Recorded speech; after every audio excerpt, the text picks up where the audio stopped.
menyembunyikan keridhoannya, Allah menyembunyikan anugerahnya di dalam beberapa amal-amal ketaatan kepada Allah Subhanahu wa ta'ala.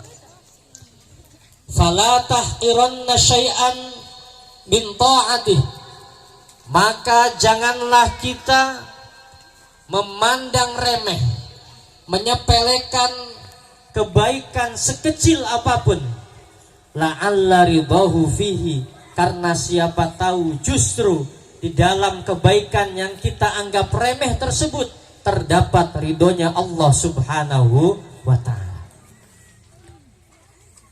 Siapa tahu justru keridhoan Allah pada siang hari ini terletak pada amal mendirikan tenda.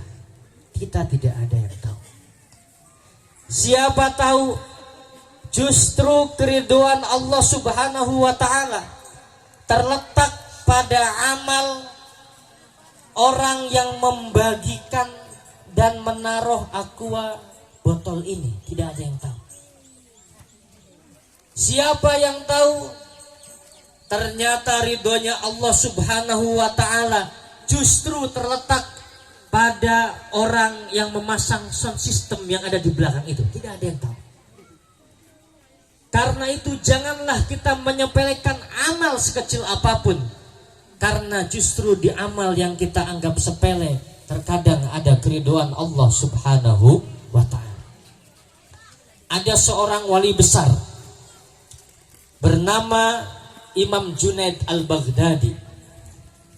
Saya mendengar Ustaz Arman, kalau ustadz-ustadz, kiai-kiai di Gorontalo itu rata-rata berthariqah. Ada yang thariqah Qadariyah, Naqsyabandiyah, Syatoriyah, macam-macam. Thariqah ini kalau kita tarik ke atas, semuanya bersumber dari satu orang yang bernama Imam Junaid Al-Baghdadi. Imam Junaid berguru kepada gurunya Imam Sirri As-Saqati, kepada Imam Ma'ruf Al-Karhi, terus tembus sampai kepada Sayyidina Ali karramallahu wajhah. Imam Junaid Al-Baghdadi yang dijuluki sebagai Sayyidut Ta'ifah atau penghulunya para wali, diangkat menjadi walinya Allah Subhanahu wa ta'ala bukan karena sholat dan zikirnya, tetapi karena beliau punya profesi tukang tinju. Apa profesinya, Bu?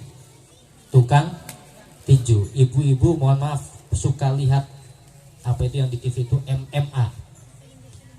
Suka lihat MMA? Gak suka? Kalau suka lihat, ada yang suka lihat MMA, tinju bebas. Itulah dulu profesinya Imam Junaid Al-Baghdadi. Suatu ketika Imam Junaid Al-Baghdadi ini ceritanya ketika dia tinju, dia tidak pernah kalah. Pegulat yang tidak pernah kalah, selalu mendapatkan hadiah dari raja. Suatu ketika Imam Junaid Al-Baghdadi mau beradu tinju, mau beradu gulat. Ternyata yang menantang Imam Junaid Al-Baghdadi adalah seorang laki-laki yang kurus, kering, kerempeng. Sedangkan Imam Junaid Al-Baghdadi adalah orang yang gagah perkasa. Jadi kalau melihat perawakannya, melihat fisiknya, ini tidak imbang. Yang satu berbadan besar, seperti Ustadz Lukman lah itu, berbadan besar. Yang satu kurus kering, ya, seperti MC kita itu. Ini contoh saja.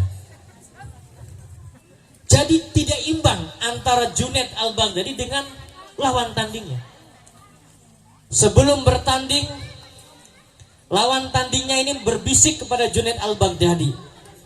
Lawan tandingnya berbisik, "Wahai Junaid, asal kamu tahu, saya ini tidak bisa bergulat.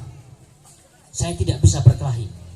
Lalu Junaid bertanya, "Kalau kamu tidak bisa berkelahi, lalu lantas apa yang membuat kamu ingin menantang saya?" Orang itu menjawab, "Junaid, sudah berhari-hari ini aku tidak punya sesuatu untuk aku berikan makan kepada keluargaku. Jadi aku sengaja ikut pertandingan ini karena kalau aku menang, aku bisa mendapatkan hadiah. Kalau aku mendapatkan hadiah, dia aku bisa menafkahi keluargaku. Dan asal engkau tahu wahai Junaid, aku ini masih keturunan Nabi Muhammad sallallahu alaihi wasallam. Imam Junaid kemudian terenyuh mendengar orang tersebut. Lalu Imam Junaid kemudian bertanya ke orang tersebut, lantas apa yang Tuhan inginkan? Orang tersebut lalu berkata kepada Junaid al-Baghdadi, Junaid, maka karena itu aku minta kamu untuk pura-pura kalah. Nah, jadi diminta apa, Bu? Pura-pura kalah. Jadi Imam Junaid al-Baghdadi pura-pura berkelahi dan pura-pura kalah.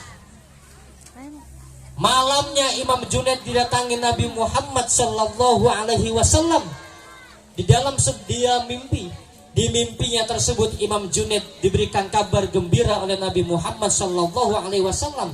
Kata Nabi Muhammad sallallahu alaihi wasallam, wahai Junaid, sejak malam ini engkau aku angkat menjadi walinya Allah Subhanahu wa taala. Kenapa?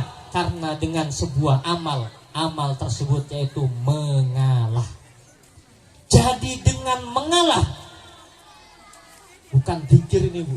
Bukan sholat ratusan rakaat, bukan zikir ribuan, tapi karena gara-gara mengalah kepada orang, Imam Junaid al-Baghdadi diangkat menjadi walinya Allah Subhanahu wa taala. Jadi di antara kita semua di sini, kalau seandainya ada yang mau mencalonkan diri menjadi anggota legislatif sebentar lagi 2024, Ustaz, atau mau mencalonkan diri sebagai ayahanda atau apapun dan ternyata kalah, maka sebelum ada pengumuman kalah dan kita sudah tahu kita akan kalah, diniatkan mengalah. Siapa tahu malamnya kita didatangi Nabi Muhammad sallallahu alaihi wasallam dan diangkat menjadi walinya Allah Subhanahu. Tapi kalau Bapak kayaknya harus menang, Pak ya. Ya kalau Bapak kita doakan menang saja lah. Doakan menang selama terus hadir di majelis taklim. Bapak-bapak, ibu-ibu,